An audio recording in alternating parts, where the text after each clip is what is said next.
यह कहानी राजस्थान के कोटा शहर की एक भूतिया हवेली के बारे में है। यह हवेली राजा महाराजा के समय में बनाई हुई थी, लेकिन पिछले 18 सालों से इस हवेली में आज तक कोई भी रहने के लिए नहीं आया है।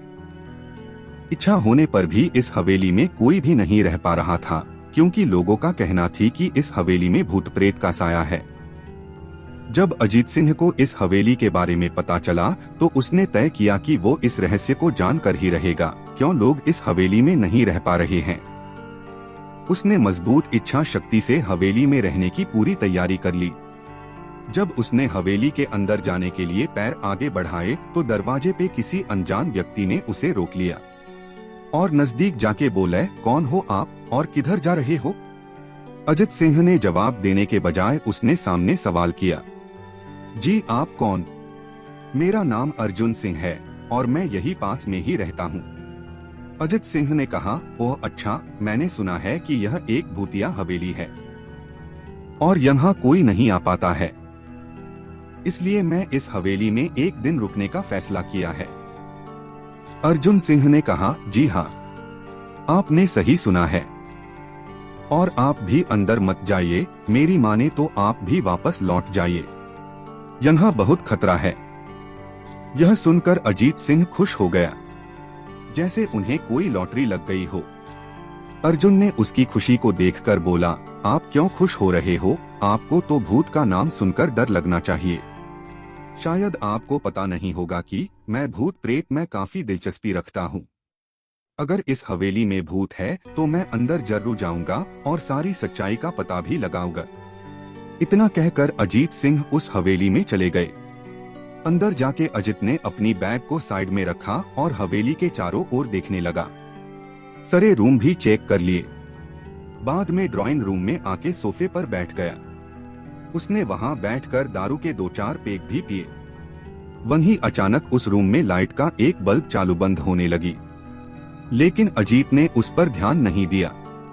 थोड़ी देर बाद दूसरा बल्ब चालू बंद होने लगा, फिर तो हवेली की सारी लाइट चालू बंद होने लगी। यह सब देखकर अजीत अपनी जगह पे खड़ा हो गया और संपूर्ण सावचेत हो गया।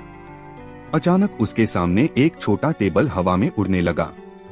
करीबन 6 फुट हवा में ऊपर जाके गोल गोल घूमने लगा और बाद में अजीत की और तेजी से आने लगा।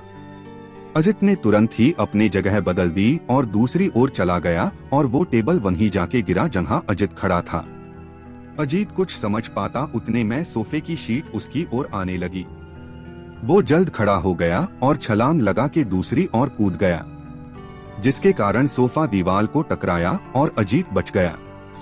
अचानक सब कुछ शांत हो गया। अजित ने चारों ओर सतर्कता से देखा और बड़ी आवाज में बोला, तुम जो भी हो सामने आकर के बात करो। वहीं एक बड़ी परछाई उसके सामने आई। अजित ने उस परछाई को देखकर बोला, कौन हो तुम और क्यों मुझे मारना चाहते हो? परछाई, तुम्हारी भूल के कारण। अजित, मेरी भूल? मैंने कौन सी भूल की? परछाई, इस हवेली में आने की भूल। मैं किसी को भी इस हवेली में खुश नहीं देख सकता। अजित, लेकिन क्यों? वो परछाई ने जवाब दिया, आज से 18 साल पहले इस हवेली के मालिक ने मुझे यहीं पे ही मार डाला था। मेरी कोई गलती भी नहीं थी। इस कारण की वजह से मेरी आत्मा इस हवेली में भटकती रहती है।